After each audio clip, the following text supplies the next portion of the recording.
to get enough fat when you're doing the strict carnivore diet called the lion diet. There are so many options and so many things that you can try. I've been a guinea pig and kind of trying everything for you so you don't have to.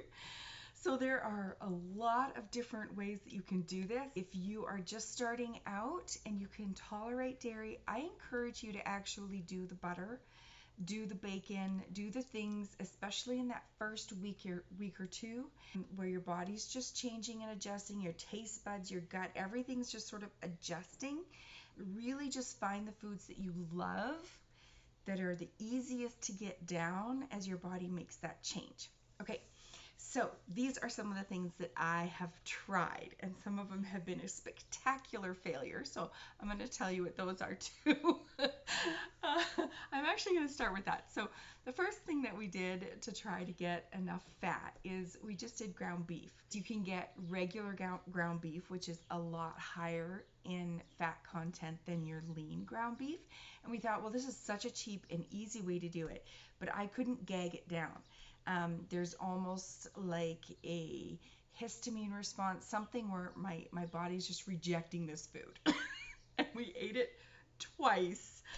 The second day was worse than the first. If you like ground beef, you don't do well with regular ground beef. I highly encourage you to look into unaged meat. If you're excited about that, the flavor is actually really, really good.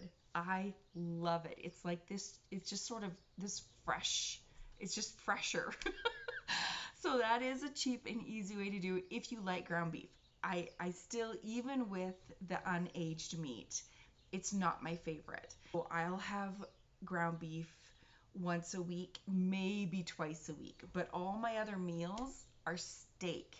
So if you're having steak and you can't afford ribeye and the really high fat, expensive steaks, this is what I ended up doing.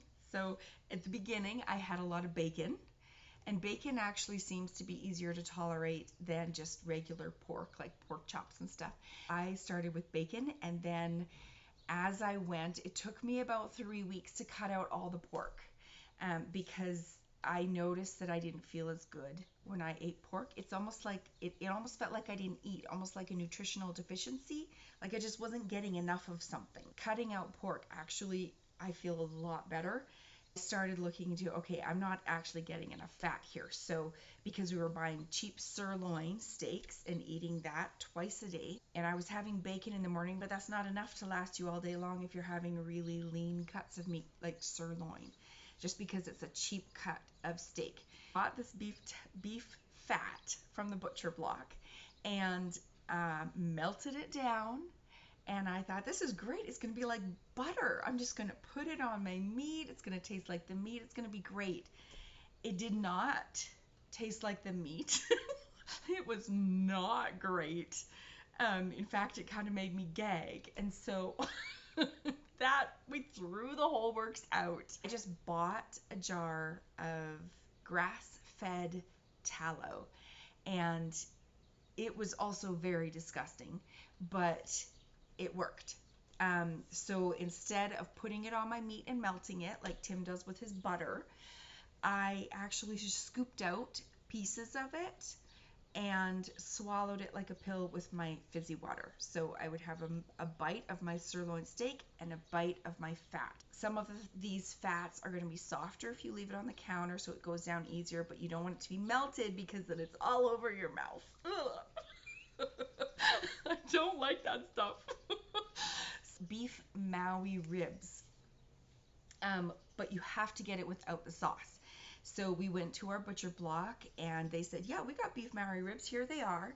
And there was all the barbecue sauce and stuff on it, which we can't have because it's full of sugar.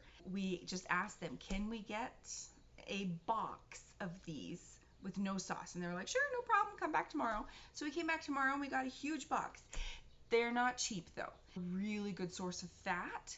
So I'll just have like 2 pieces of these ribs with my sirloin steak, and that's enough fat. So then we went and we got suet and melted that down. Have you ever melted suet? It's just like putting snow on a hot pan. It just went, and it just melted to nothing. It was just this puddle.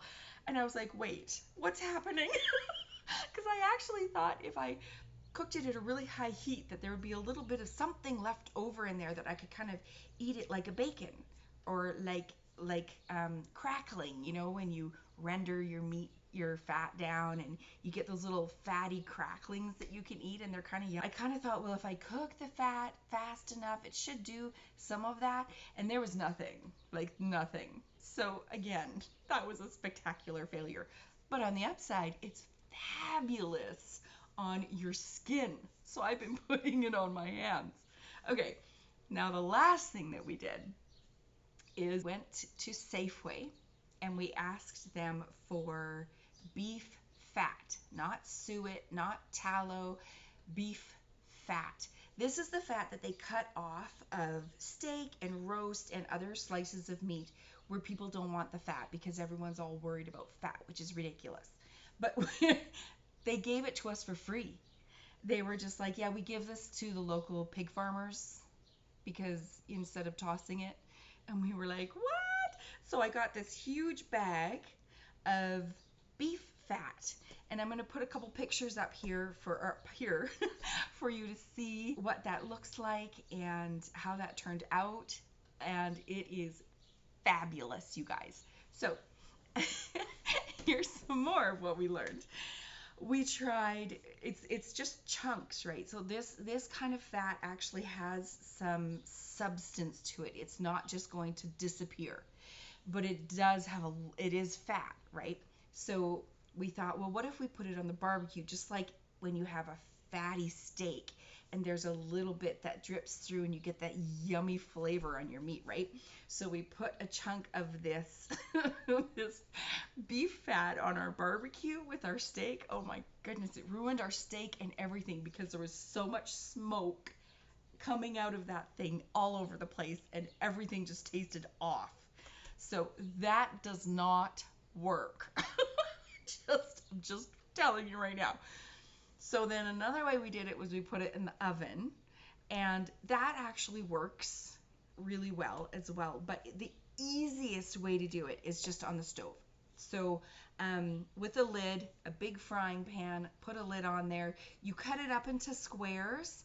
The beef fat, if you cut it into squares and you fry it, takes about 10 minutes, maybe 12 minutes, depending on how much you want to render it down. But I fried it on really high so that it didn't render down too much and there was lots of fat inside and crispy on the outside with each of these little pieces. And super yummy. Now here's something you got to know though. You don't want to salt it before you fry it because it is way too salty, because it does render down quite a bit. So it's like you're getting twice as much salt as you want. It's way too strong. So when you're done cooking it, then salt it. So those are the things that work for me. I'll have maybe a quarter cup of these little pieces of beef fat that we have fried. They taste really, really good, and there's enough fat in there that I don't have to be swallowing tallow. So that's super exciting. Now, if you do end up going for a local farmer and buying a cow off of them, or a half a cow or a quarter cow, make sure to ask for the fat, because oftentimes they don't give that to you. They toss it or they keep it for other things, because most people don't want the fat. So you have to specifically ask them for it. So I told them we don't want the suet, but we want all the rest of the fat. And so that we're going to actually get this week. We're getting our quarter of a cow this week, and I'll let you know how that goes. It is unaged meat, so we'll see how unaged steak tastes, and if it is super tough, we'll see. But I'm excited about the ground beef, the unaged ground beef. We've had it from another store unaged as well. It's not as hard to find as you might think.